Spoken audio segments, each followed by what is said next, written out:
Letting Go of Betrayal, a Zen story on inner peace. Right now, there is a sharp, localized pinch tucked directly under the left side of your rib cage, a tiny but persistent knot of bitter agitation that tightens every time your memory drifts back to that minor, casual betrayal. It is the distinct physical trace of a broken trust, the lingering sting left behind when someone you considered a close companion treated your vulnerability as a trivial, inconsequential detail. You are caught in a restless internal loop, replaying the exact conversation where the confidence was breached, waiting for an apology that hasn't arrived, and trying to fathom how a bond could be handled so carelessly. Your chest carries the friction of this small fracture, holding on to a quiet but exhausting resentment that keeps your breathing shallow, as if you are constantly bracing yourself against the memory of being let down. The immediate surroundings of your room are slowing down as the late night silence deepens into a cool, shadow-draped calm. Outside your window, the night air carries the subtle, crisp scent of wild mountain ginger and damp soil, rising from a small garden patch below where the green leaves rest under the dark sky. The faint, rhythmic ticking of a small wooden clock on the dresser marks the steady passage of time, while the low shadow of a heavy timber chair settles comfortably against the far wall. The cool, smooth weave of the cotton sheet beneath your side absorbs the residual heat of your frustrated thoughts, allowing the muscles around your ribs to yield their defensive posture just a fraction of an inch. With every slow, unhurried exhalation, the sharp pinch under your left ribs begins to soften, letting the desperate desire for an apology finally lose its grip. You are not broken. What you are feeling in this tight, guarded corner beneath your chest is not failure, nor is it a sign that your capacity for connection has been permanently damaged because someone failed to honor the value of your trust. The profound irritation and hurt you carry tonight are actually the raw materials for a deeper, more unshakable sense of inner peace. Tonight we will not force your mind to be silent, and we will not command the memory of the betrayal to vanish into the dark by decree. Instead, we are going to learn how to alter the way your heart relates to a fracture that has already occurred. You do not have to solve your whole life tonight, dear friend, and you do not need to fix the relationship or receive an explanation before you are permitted to let your body sink into the quiet. Right now, in this single pocket of time, nothing is required of your resentment. There is a surprising insight hidden within the old lineages of wisdom that directly meets your current state of exhaustion. The mind does not find liberation because it has finally succeeded in forcing everyone who hurt it to realize the error of their ways. True peace begins when you realize that the lingering bitterness you carry is actually a self-inflicted weight, a subconscious attempt to punish the person who let you down by keeping your own body in a state of agitation. We often believe that if we just hold on to our anger tightly enough, or if we keep replaying the slight, we are somehow protecting our dignity or ensuring the offense isn't forgotten. But this is the great trap of the wounded spirit. Trying to hold on to a broken promise is like a person continuously turning a delicate ceramic tea bowl over in their hands, fixing their gaze entirely upon a microscopic hairline fracture in the green celadon glaze. The mind lets that single, thin line ruin the utility of the entire vessel, entirely forgetting the raw, beautiful, and unbroken clay that lives right beneath the surface. Take a slow breath in, letting the cool night air move down through your throat and fill the deep, tight corners of your lower lungs. As you let that breath slide back out into the quiet room, imagine that the sharp pinch under your left ribs is turning completely open, letting the bitter memory slip out through your side like clear water escaping a shallow basin. Maybe you have felt this too, the sudden, sharp panic that if you stop holding on to the grudge, if you let your mind rest before the other person acknowledges their carelessness, you are somehow condoning what they did or showing that your boundaries do not matter. It is an ancient, exhausting pattern that lives in the deepest tissues of the body, telling you that your anger is the only shield protecting you from being hurt again. But Buddhist wisdom points us toward a much more spacious understanding of our nature. The raw clay of your heart remains completely untouched by the tiny crack in the glaze punishing your present body, does nothing to change the choices of the past. In a moment, our path will lead us toward a small, shadowed tea hut surrounded by the sharp scent of wild ginger, where a young monk sat staring at a fractured bowl, feeling the exact same bitter defensiveness that is dampening your spirit right now. But before we journey into that quiet valley, allow yourself to notice where your body is gripping its armor. Let the muscles along your ribcage soften. Let your chest expand without any internal checking or hesitation. And let your shoulders drop a tiny fraction so they are no longer holding the weight of the day's disappointment. You are safe enough to soften right now. The world will continue its silent turning without your vigilance for the next few hours. And every unreturned text, every broken promise, and every casual slight can remain exactly where it is, suspended in the dark. What if the cleanness you have been burning your energy to secure through resentment is not something you must extract from the person who let you down, but a natural state that returns the moment you set the fractured vessel down on the shelf? We spend our nights treating our minds as a small kitchen workshop, turning the injury wound over and over, examining the split in the weave, hoping to find a way to patch the damage without realizing that the utility of the vessel is already whole. We turn our expectations into monuments, and then we wonder why our ribs feel so tight and restricted when the light goes out. The suffering we experience does not come from the simple fact that a trust was handled carelessly. It grows from the internal resistance that refuses to let the bowl be flawed without demanding that the clay change its nature. Let another breath arrive on its own time without you needing to measure its length or control its direction. Let it fill the spaces beneath your chest and let it go. You are nothing more than a living form resting in a dark room, completely hidden from the timeline of the person who disappointed you. In the deep silence that is growing between us, the cool evening air is moving through the wild ginger leaves outside, asking for no apologies and demanding no transactions before it settles over the soil. Let your awareness settle into the simple, cool sensation of the cloth against your skin as we prepare to step onto the damp grass of the old tea hut, where the master is waiting to show us how to set the bowl down in the shade, deep within a narrow, mist-heavy valley, where the sun only reached the floorboards for 2 hours at midday.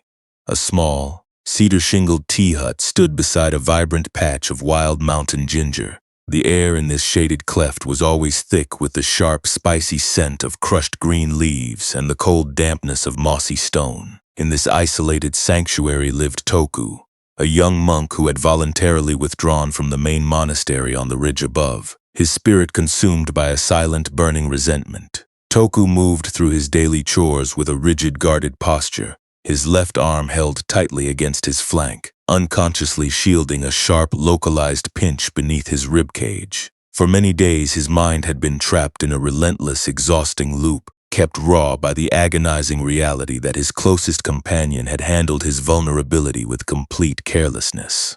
During the rainy season, Toku had shared a deeply private confession with his most trusted brother, revealing the intense doubts and personal unworthiness he felt during the silent morning chants. It was a fragile piece of his heart, offered in absolute confidence, yet within a single turn of the moon, he discovered that his words had been casually repeated as a piece of light amusement during the communal wood gathering. The betrayal was not a grand or malicious act, but its casual nature made the sting even more bitter, leaving Toku to feel that his trust was treated as an inconsequential, trivial detail. He had walked away to the valley hut, his night spent replaying the exact moment he heard the monks laughing by the woodpile, his thoughts continuously drafting sharp, defensive arguments, waiting for an apology that never traveled down the mountain path. The keeper of this quiet valley retreat was Master Genrin, a slow-moving elder whose hands were permanently rough from splitting firewood, and whose presence felt as solid and unhurried as the ancient cedars overhead. Genrin never offered lectures on forgiveness, spending his hours tracking the slow drip of mountain water into a stone cistern, or observing the mist rising from the wild ginger beds. He knew the precise texture of Toku's internal fire, hearing how the young monk slammed the wooden water buckets against the stone path, his breath hitching in his chest every time the temple bell echoed from the ridge above. On an afternoon when the fog had rolled so low it brushed the shingled roof, turning the valley into a room of pale gray shadow, Genrin invited Toku to sit across from him on the weathered timber floor. Between them sat a small charcoal brazier, its red coals pulsing with a quiet warmth, and a single ceramic tea bowl carved from local clay. The vessel was finished in a beautiful pale green celadon glaze, but across its outer curvature ran a microscopic hairline fracture, a thin, silver line where the glaze had split during the firing, though the bowl remained structurally sound. Toku sat with his legs crossed tightly, the sharp pinch under his left ribs flaring up as he watched the elder slowly ladle hot water into the vessel. He assumed the master was about to offer a lecture on the impermanence of human relationships, his jaw locking in a familiar, defensive knot as he prepared to defend his right to be angry. Master Genrin did not speak, and he did not push the bowl forward immediately. Instead, he took a handful of freshly gathered wild ginger leaves, crushed them between his calloused palms until the sharp, pungent oil filled the cold air of the hut, and dropped them into the steaming water. He then picked up the celadon bowl by its thick base, held it steady in the damp air, and asked the young monk to look closely at the pale green surface, inquiring where the true warmth of the tea was currently living.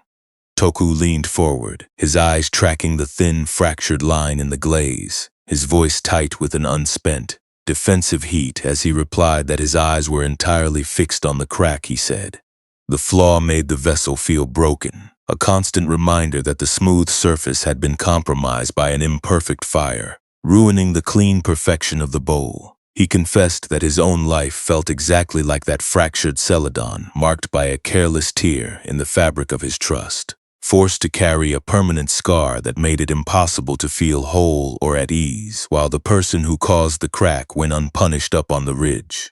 The old tea master set the bowl down with a soft, dull click against the timber table. He told the monk that the hairline fracture lived entirely on the very outer surface of the glaze, a superficial mark born from the unpredictable cooling of the kiln, while the thick, raw clay beneath remained completely unbroken, holding the hot liquid with absolute security.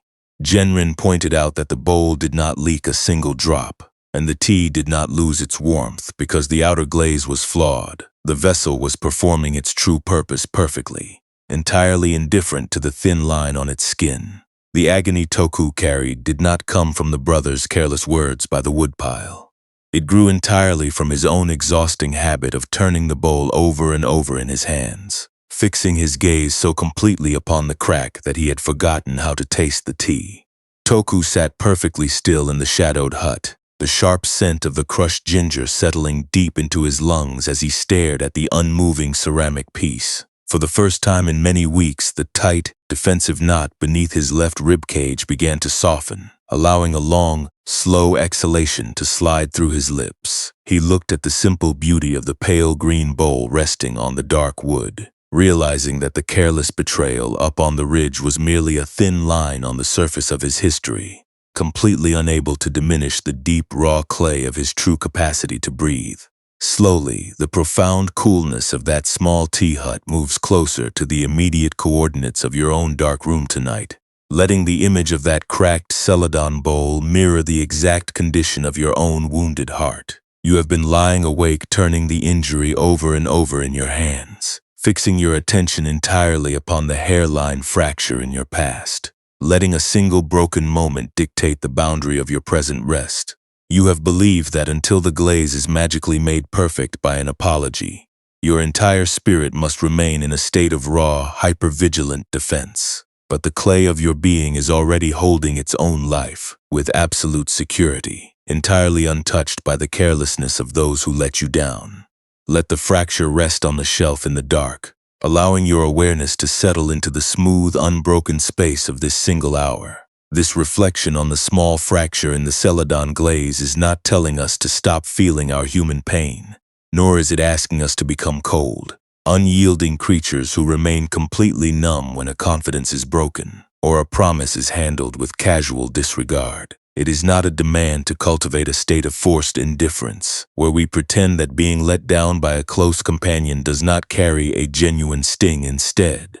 It is revealing an internal movement that is much quieter, a gentle shift in perspective that allows us to recognize a fracture in our history without allowing that single line to become a poison. that permanently stains our present vitality. The persistent, sharp pinch that sits directly beneath the left side of your ribcage tonight does not survive simply because someone acted carelessly in the past. The deepest suffering takes root when the mind insists on holding that broken moment as the primary, defining boundary of your entire heart. When we view this Latinite restlessness through the clear, simple lens of Buddhist insight, we see that what we often describe as attachment is actually that tight, defensive knot in the chest that insists, until the person who hurt me acknowledges their carelessness, my entire spirit must remain in a state of active, burning protest. It is the exhausting habit of locking our fundamental peace into the remorse of someone who may never understand the depth of the injury they caused. We treat our sense of trust as if it were a flawless green coating that must never be scratched, and when a careless hand leaves a mark, we believe our actual substance has been ruined. This is the modern reality of craving. It is the frantic, Latinite driving that keeps us mentally revising old conversations, or waiting for an explanation that never comes, hoping that one more round of overthinking will somehow rewrite the past and heal the skin. But a closed mind up on the ridge cannot yield up your freedom, no matter how many times you parade the evidence of your hurt to the dark ceiling. The careless word has already been spoken. The confidence has already been shared by the woodpile. The kiln has already cooled.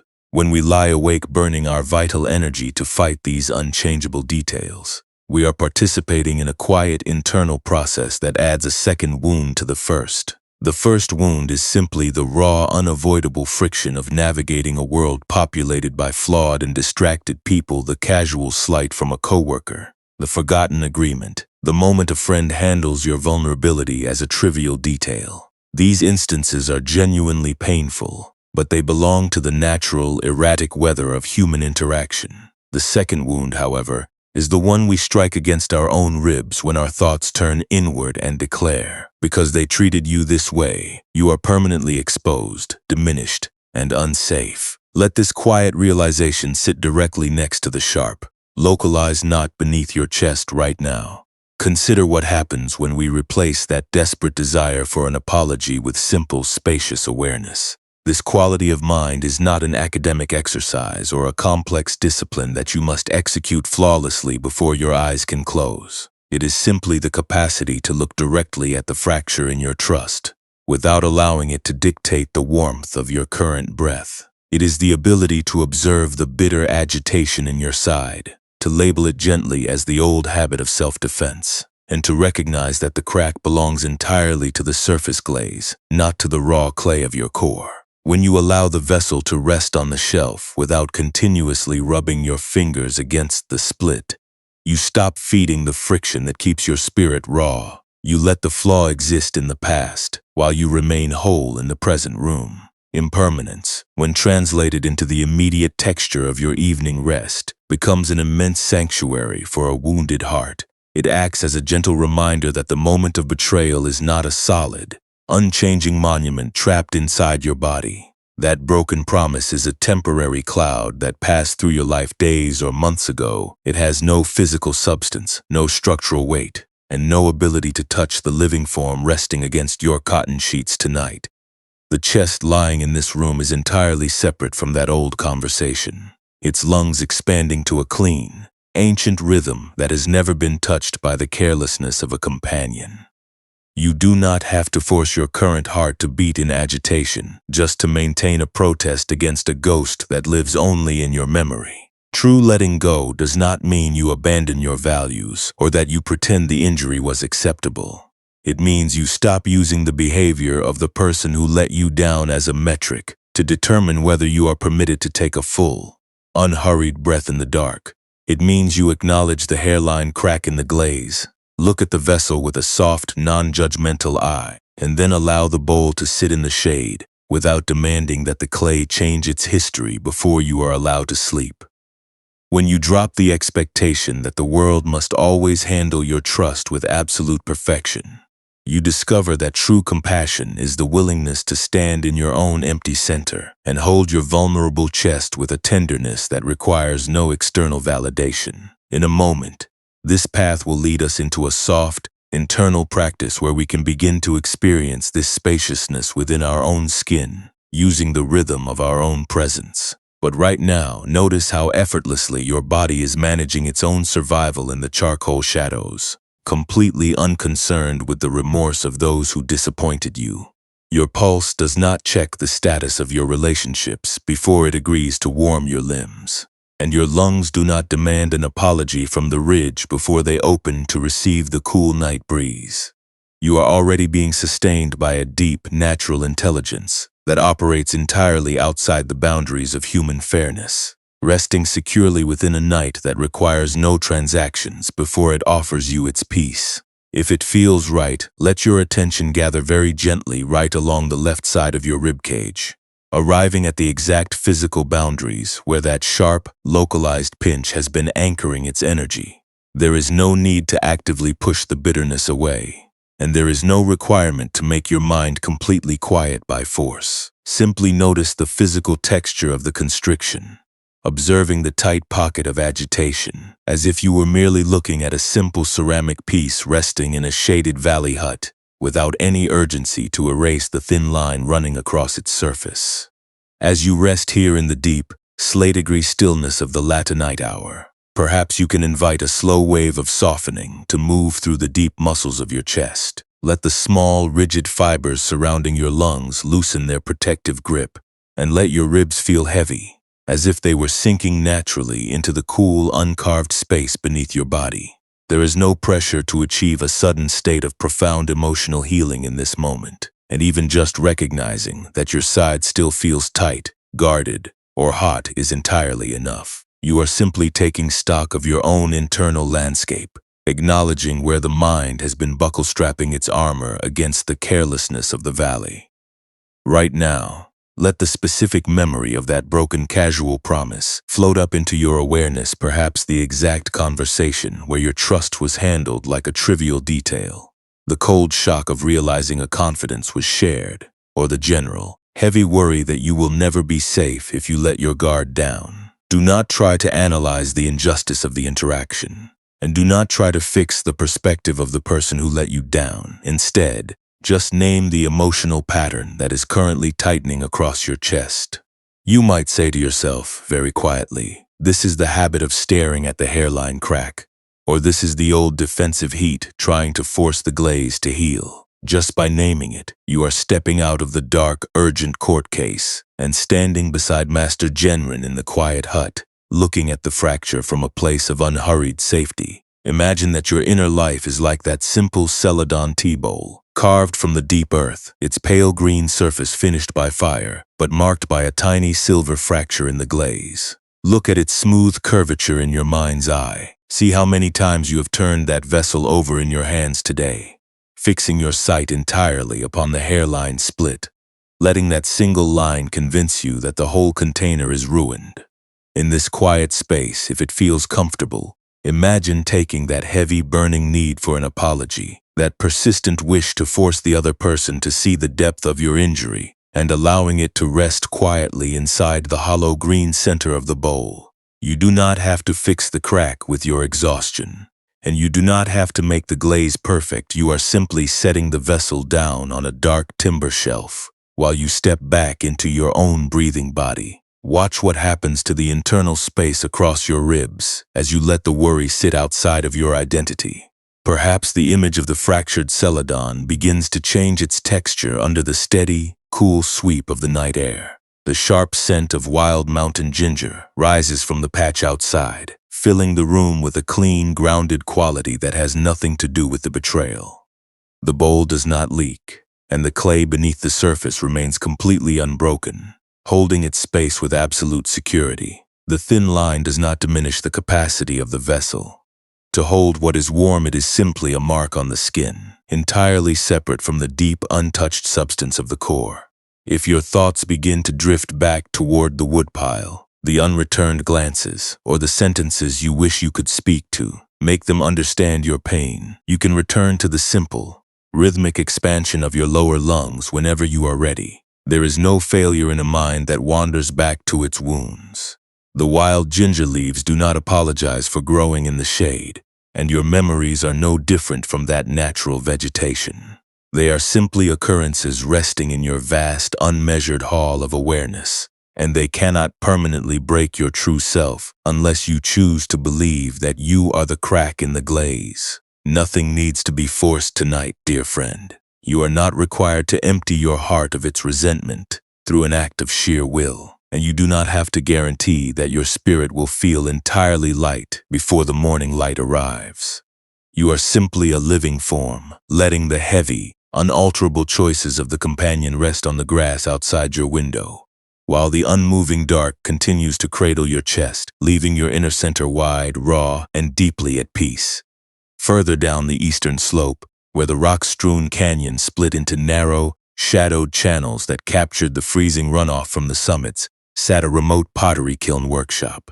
The air in this raw, exposed clearing smelled continuously of damp clay slips and the heavy, earthy smoke of pine logs burning in the fire chambers. In this isolated workspace lived Kalen, an apprentice potter whose hands were permanently dry and white from dried clay dust. Kalen moved through the drying sheds with a frantic, rigid intensity, his jaw perpetually locked, his chest carrying a sharp, localized pinch tucked directly under the left side of his ribs. For 2 seasons, a bitter, defensive fire had been burning behind his breastbone, kept alive by the agonizing knowledge that a senior coworker had broken a professional bond and treated his trust as a trivial detail. During the spring digging, Kalen had spent weeks refining a unique, smooth mixture of mountain silt and crushed feldspar to create a beautiful, velvet-like green clay slip for the temple vessels. He had shared the exact proportions with his senior mentor, trusting that their shared labor was a sanctuary of mutual respect.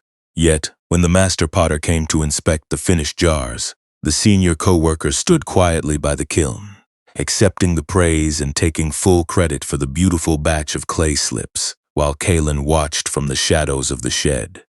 The breach was handled with such casual, everyday indifference that Kalen felt completely erased, his dedication turned into a stepping stone for someone else's advancement.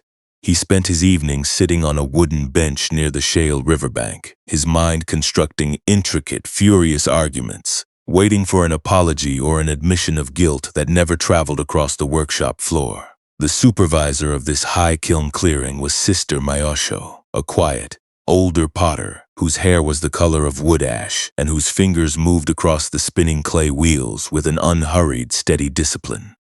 Mayosho rarely offered direct advice on emotional harmony, spending her hours tracking the internal temperature of the firing chambers or weaving delicate storage baskets out of split bamboo to transport the unbaked pots. She knew the precise velocity of Kalen's inner torment, hearing how the young apprentice slammed the heavy wooden clay mallets against the processing tables, his body constantly leaning forward, as if he were trying to outrun the invisible insult passing through the workplace. On an evening when a sharp mountain wind was howling through the gaps in the roof shingles, threatening to crack the wet pots as they dried in the sheds, Miyosho called Kalen out to the packing tables. Between them sat a delicate bamboo storage basket, newly woven but bearing a distinct flaw, a single, split strand in the middle of the weave where the bamboo had fractured under tension, leaving a small, jagged gap in the otherwise uniform grid of the basket. Tonight, as they prepared to move a heavy batch of unbaked celadon plates into the safety of the main building, Kalen looked down at the flawed container, his fingers clenching into tight, defensive knots. He assumed the old potter was about to ask him to fix the broken strand, his thoughts immediately racing back to the kiln floor, wondering why his life was continuously surrounded by broken structures that refused to remain clean. Sister Mayosho did not take up a knife to cut away the split strand, and she did not offer words of sympathy regarding the co-worker's theft. Instead, she began lifting the heavy, damp clay plates one by one, placing them directly into the center of the flawed basket, letting the heavy weight rest squarely across the very grid where the split bamboo strand resided. She then slid the loaded container across the rough timber table and gestured for Kalen to take hold of the handles, asking him to feel where the true structural capacity of the weave was currently living. Kalen hesitated, his hands hovering over the rough hemp handles, his voice tight with an unspent bitter heat. as he stated that the basket was unsafe to carry. He argued that the split strand ruined the integrity of the whole container, that the flaw made the structure untrustworthy, and that it was a mistake to load the vessel while the break remained uncorrected. He confessed that his own heart felt exactly like that damaged basket split open by the senior co-worker's betrayal, forced to carry the heavy weight of the workshop's labor while holding a jagged wound that made him feel permanently compromised. The old potter stood perfectly still in the draughty shed, her ash-colored hair rustling in the wind. She placed her own white, clay-covered hand over Kalen's trembling fingers and guided his attention to the bottom of the basket. She pointed out that out of the hundreds of split bamboo strands that formed the container, only a single one had yielded to the tension. The remaining hundreds of interwoven fibers were completely whole, distributing the immense weight of the clay plates perfectly, entirely unaffected by the single broken line in their midst. The basket did not collapse, and the plates did not fall through the bottom. The structure was performing its true duty with absolute stability, entirely indifferent to the flaw in the weave. Kalen stood transfixed in the dim light of the drying shed, his palm resting against the cold, damp clay of the plates. For the first time since the spring digging, he did not turn his mind inward to replay the theft, and he did not strike the table in frustration. He chose a much smaller, deeper transformation, one small act of internal discipline. He simply closed his eyes, took one long, unhurried breath before his thoughts could react, and allowed the reality of the unapologetic coworker to exist in the very same room as his lungs. He stopped the habit of treating the single act of betrayal as if it were the absolute truth of his entire career, accepting that the basket of his life was wide enough to hold both a split strand and a beautiful batch of clay. He lifted the heavy container by its handles, carried the plates safely into the storehouse, and let the need for public justice slip out into the dark canyon. This was the subtle transformation, not a sudden, magical erasure of the hurt, and not a state of perfect, unbothered enlightenment that pretended the betrayal did not happen. It was the simple decision to stop treating a single fractured relationship as the defining structural boundary of his present heart. As he walked back across the shale path, the sharp, localized pinch beneath his left ribs began to cool down, letting his awareness expand past the narrow territory of his defense. He realized that the weave was whole precisely because it was vast, and that his own capacity to create beautiful things remained completely untouched by the selfishness of another, like the heavy clay plates, resting securely within a basket that could carry its load despite a single broken line.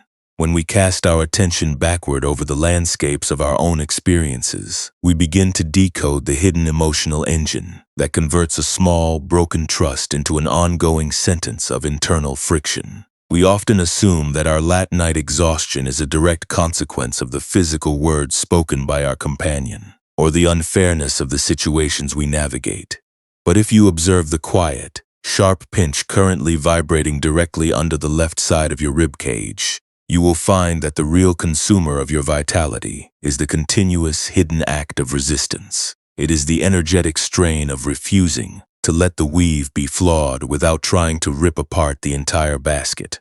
The desperate attempt to manipulate an uncontrollable external reality through the application of your own suffering. We treat our minds as an active laboratory of defense, continuously whipping our current muscles with the memory of a casual betrayal, operating under the tragic delusion that if we keep our skin raw and alert, we will somehow rewrite the history of what they did. This is the exact point where we can begin to separate the original weight of existence from the elaborate psychological armor the mind builds on top of it. Buddhist wisdom approaches this dilemma with a beautiful, direct distinction between the first pain and the second pain. The first pain is simply the raw, unpolished impact of being alive in a world constructed out of unpredictable human interactions. It is the sudden discovery that a confidence was shared by the woodpile. It is the mentor quietly taking credit for your unique clay slip. It is the casual carelessness of someone who handled your vulnerability as a trivial detail. These occurrences are genuinely painful, yes, but they belong to the basic unpreventable weather of human fallibility. We cannot control the arrival of the first pain, For the split strand does not ask the permission of the potter before it fractures under tension in the drying shed. The true torment begins when our thoughts take that first pain and knead it into a permanent moral identity, actively constructing the second pain out of our own resistance. The second pain is the elaborate mental trial we host right along our ribs, where we translate a temporary external disappointment into a definitive commentary on our absolute safety. We do not simply notice that someone has handled our trust carelessly. The mind turns inward and whispers, "Because they choose to treat you this way, you are permanently exposed, diminished, and unprotected from the dark." We do not just navigate a broken promise, our thoughts declare. This fracture is proof that your core is inherently flawed, or that you are destined to be cast aside. This is the mechanism of turning pain into identity, the unfortunate habit of mistaking a single split strand for the actual, load-bearing substance of the entire basket beneath it. When we exist within this pattern of self-judgment, our awareness spends its late night hours rehearsing the future and replaying the past, frantically attempting to build a wall of hypervigilance against the terrifying landscape of interpersonal uncertainty. We stay awake repeating the details of the slight because we believe that our burning defensiveness is a form of protection, that if we keep the argument alive and raw, we will somehow prevent our heart from being compromised again. We develop an insatiable need for an apology, trying to fix the self through a subtle form of shame, using the remorse of others as a temporary bandage to cool the internal prosecutor we carry in our side. But trying to heal your wounded spirit through the accumulation of public justification is like trying to fix a hairline fracture in a celadon bowl. By covering the clay with dry leaves, the crack remains trapped in the glaze, waiting to rattle your peace the moment the room goes dark. True self-forgiveness does not manifest because you have finally forced every careless companion down in the valley to see your innocence perfectly. It begins with the radical, quiet realization that peace is not the absence of difficulty. It is an entirely different relationship with the difficulty itself. It is the willingness to stand in the draughty kiln workshop without immediately picking up the broken shards to scratch your own chest. When you allow the reality of the broken trust to exist without transforming it into an absolute verdict on your soul, you are stopping the second pain before it can plant its roots in your body.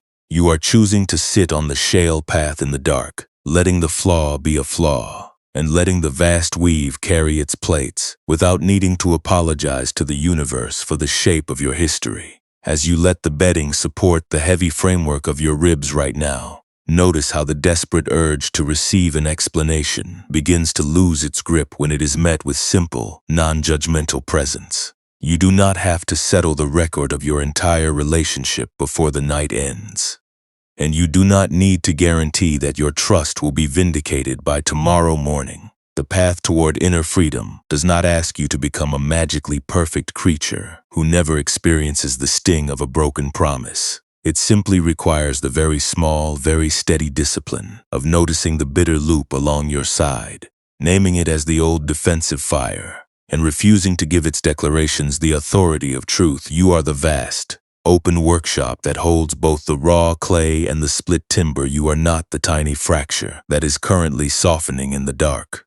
In a moment, this gentle insight will move even closer to the small, ordinary triggers of your modern life, showing us how to carry this soft hand into the waking world without guilt. But for now, let your attention sink down into the quiet, unmoving center of your lower lungs. Let your rib cage expand outward on its own natural rhythm, taking up all the space it requires in the slaty gray shadows, completely free from the narrow balance sheets of human fairness. You are safe enough to drop the protective armor right here, leaving your spirit as unblemished, wide, and integrated as the deep earth before the first vessel was ever shaped upon the spinning wheel. Now let this quiet understanding step softly across the centuries, moving out of the raw kiln clearings and directly into the small, electric friction of your ordinary evening. The cracked celadon glaze and the split bamboo weave we have been exploring are not abstract puzzles meant to live only inside an ancient scroll. They are the exact configurations of energy you hold beneath your left ribs when you lie awake at midnight, staring at the blank ceiling, waiting for a text message that might validate a boundary or offer an apology that was due days ago.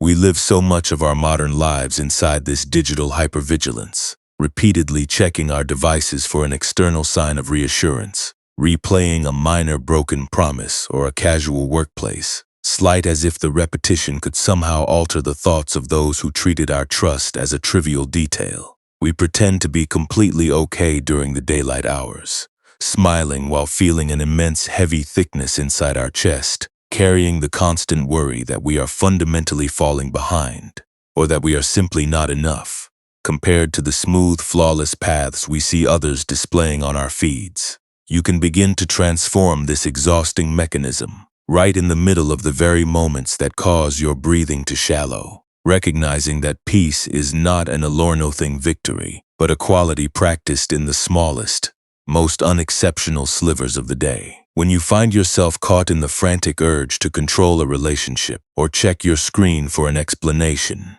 you are fully permitted to pause. A single, slow breath taken before you type a defensive response or review your past arguments is a profound form of wisdom. It is a quiet, somatic realization that not every self-critical thought deserves your immediate obedience, and not every heavy feeling is an absolute command that must be followed into an internal courtroom.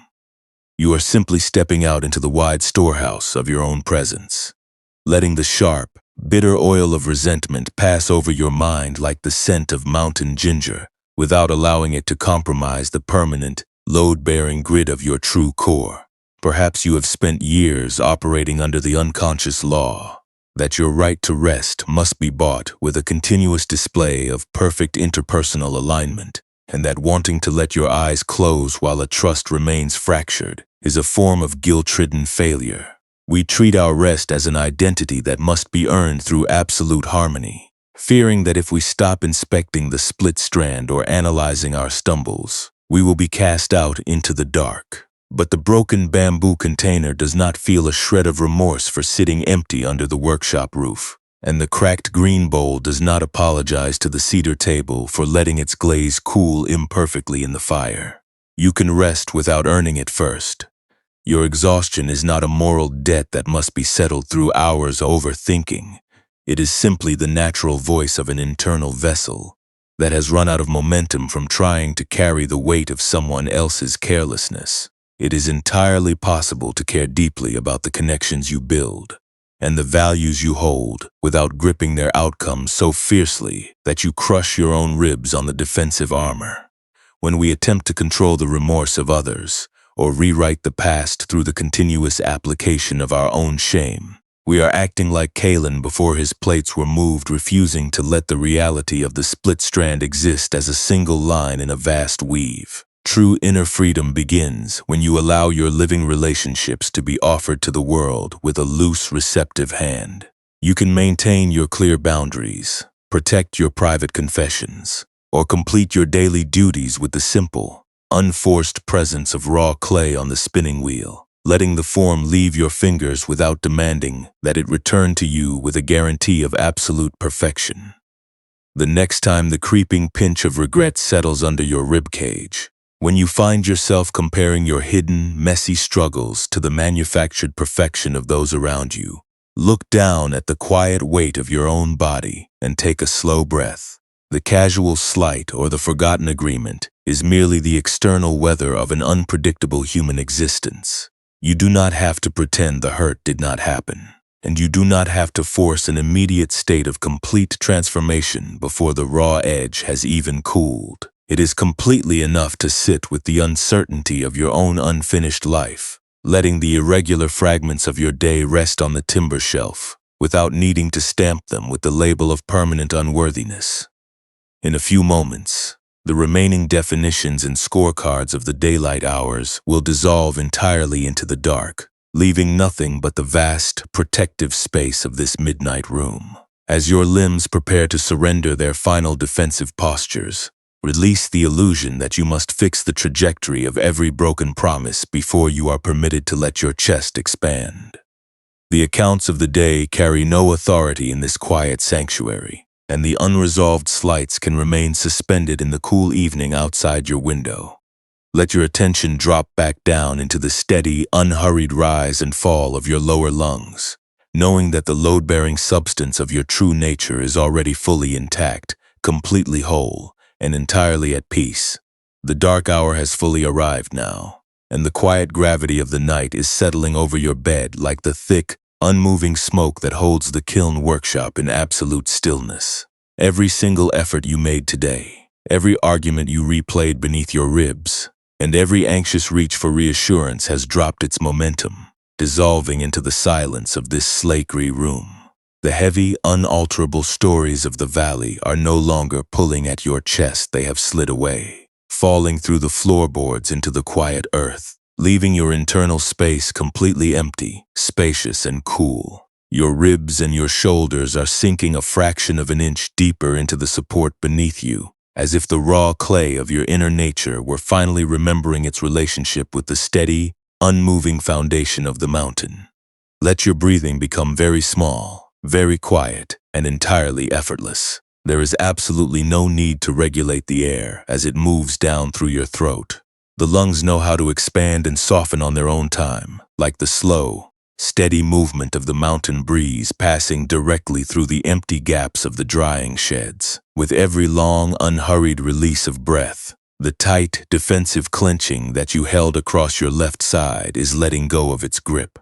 The discordant lines of your companion are no longer being tracked or verified by an internal court case. The wooden mallets have been dropped onto the processing tables. The clay jars are resting in the dark, and the shale pathways have completely vanished beneath a blanket of silent, protective dark. You have permission to stop solving your life for tonight. The hairline fractures, the split bamboo strands, and the strategies for tomorrow do not require your presence while the valley is cold. They can remain suspended in the shadows outside your window, completely separate from the living form that is resting here in the quiet. You are under no obligation to repair your entire relationship before your eyes are allowed to close. You are permitted to be unwritten, unmeasured, and completely finished with the trial, resting within the safe sanctuary of an uncompromised night that asks for no explanations before it offers you its blanket of rest. The teaching of the deep, shadow-draped valley is settling deep into the marrow of your bones now, filling the heavy spaces across your chest with an enveloping tenderness. You are returning home to the pristine silence that was always waiting beneath your desire to change the actions of others, the vast, unmeasured awareness that cannot be stained because it belongs to the raw, beautiful clay of your own presence. Let the universe carry its own silent turning for the next few hours while your spirit drifts further away from the language of human transactions and public justification. Your jaw is loose, your sides are heavy like wet pots resting in the shade, and the cool, still rhythm of the evening is cradling your weary body as you prepare to slide away into a deep, peaceful, and dreamless sleep. What if the raw clay of your heart could carry its heavy load completely unbothered by the thin line that runs across the green glaze? The small ceramic vessel resting on the thick timber shelf does not feel a shred of resentment for the temperature of the kiln that fired it, and the deep, silent earth beneath the workshop floor does not demand that the mountains change their shape before it agrees to sustain the weight of the drying sheds. All the frantic, heavy calculations that spun through your thoughts during the daylight hours, the painful effort to decipher why your trust was handled so carelessly, and the exhausting mental rehearsals of what you should have said, all of it is losing its momentum under the steady, anchoring mass of this late-night hour. The mind can finally step down from its defensive watch at the perimeter, because there is no permanent monument left to shield from damage, and no external shadow left to correct. You are simply here, a living presence resting securely within the unmoving dark, entirely separate from the broken agreements that belong to a time you have already left behind.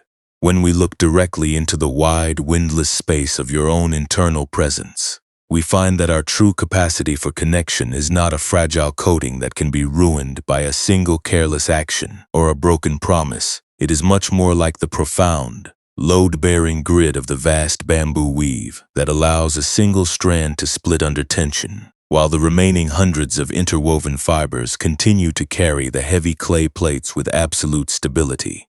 The disappointments that felt so sharp and localized beneath your left ribs this afternoon were never your core reality. They were merely temporary lines running across the outer skin of your history. You do not need to rewrite the past with your current exhaustion, and you do not need to force an apology from a companion who lacks the awareness to offer it.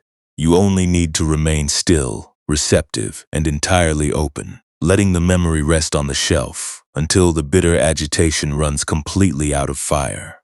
Think of how much vital energy has been traded in the effort to maintain a pristine image in a world populated by flawed perspectives, to force a distracted heart, to see the value of your vulnerability before you permit your own body to find comfort. That constant holding, that perpetual readiness to defend your boundaries against an everyday slight, is the very thing that has left your chest feeling so tight and restricted at the end of the day. But tonight, the pottery wheels are still, and the workspace is dark. The carelessness of others is not a contamination of your soul. It is simply an event that occurred in a changing world of limitation, completely powerless to diminish the deep, raw clay of the spirit resting against your linen tonight. You do not need to fix the relationship before you are allowed to rest, and you do not need to make the glaze perfect before your eyelids are permitted to grow heavy. Let your attention sink down even further now, moving past the soft expansion of your ribs and settling into the absolute immobility of your lower abdomen. Feel the profound grounding weight of your body as it yields entirely to the bedding, completely supported by the quiet intelligence of the earth beneath you.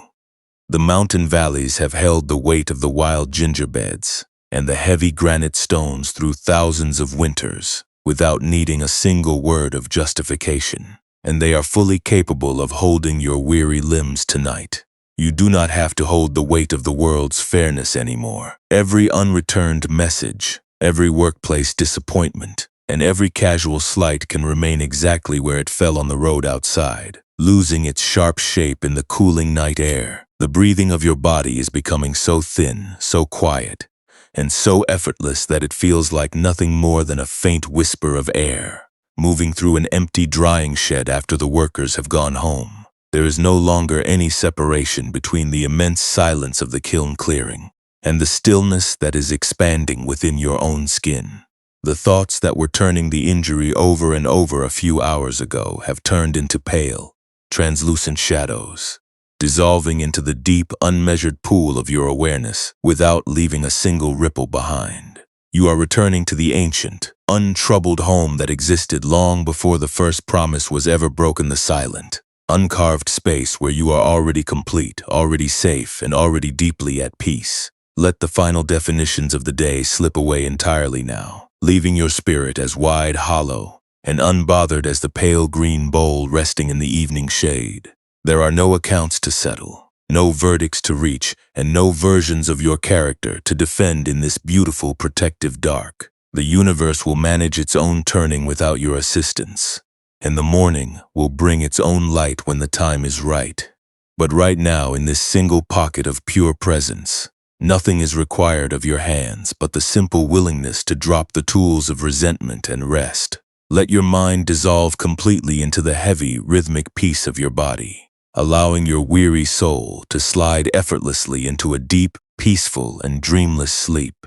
The cool, slat-degree darkness continues to pool quietly around the edges of the room, cradling the heavy framework of your chest just as the deep mountain mist folds over the wild ginger beds without asking the leaves to justify their sharp scent. We accumulate a deep, silent exhaustion when we treat our own memories as a constant repair project, turning a small, broken trust over and over in our thoughts, as if our fundamental safety depended on forcing an unyielding history to rewrite itself. But the dark timber shelf does not refuse to support the weight of the celadon bowl, because its glaze carries a hairline fracture, and the night does not require the strands of your relationships to be perfectly aligned before it agrees to cool the fever of your day. You are fully permitted to step away from the exhausting habit of acting as the guardian of your own wounds tonight, leaving the unfinished ledger of your grievances wide open on the desk. completely done with the labor of demanding an apology from a world that has already moved on.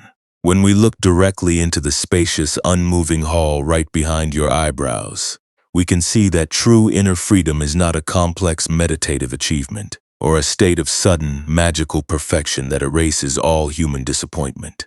It is simply the quiet willingness to sit on the cool river gravel beside the split weave, allowing the flaw to be exactly what it is, without converting that casual slight into a definitive commentary on your absolute worth. The mind creates the second wound when it takes the raw texture of a letdown and kneads it into a permanent identity, whispering that because someone handled your vulnerability as a trivial detail, you are inherently exposed, diminished, and unprotected from the dark. But the person who experienced that careless breach has already dissolved into the fluid stream of the past. The chest resting against your sheets tonight is entirely new, its cells completely free from the old trajectory, its lungs breathing an air that has never been touched by the previous hour's disappointment. Let the lingering tension along your jaw and beneath your temples turn completely open now, as if the rigid knots were merely dry clay dust being carried away by a gentle internal wind. You do not have to solve the complications of your relationships before your eyelids are permitted to grow heavy, and you do not have to guarantee that your life will look immaculately ordered by the time the morning light breaks across the room. The path toward an unshakable peace begins in these very small, unexceptional moments of the night when you notice a resentful thought arising. Name it gently as the old courtroom, and refuse to give its harsh declarations the weight of absolute truth. You are the vast, silent workshop that contains both the raw earth and the fire. You are not the tiny crack that is currently dissolving into the evening shadow. Your limbs are remembering their natural weight, sinking effortlessly into the deep support beneath you as the desperate urge to fix your biography finally runs completely out of momentum. The heavy iron tools of your daily performance have been laid down in the grass. The long, difficult effort of trying to buy your safety through absolute harmony is over, and the world asks nothing more of your hands for the next few hours. Every clumsy phrase spoken in tension, every accidental oversight, and every unresolved blame can remain exactly where it fell on the road outside, losing its structural power in the growing dark. You are safe enough to drop the defensive armor right here, letting your breath become so thin, so quiet, and so unhurried that it feels like nothing more than a gentle ripple moving through a cool mountain pool that has completely run out of wind.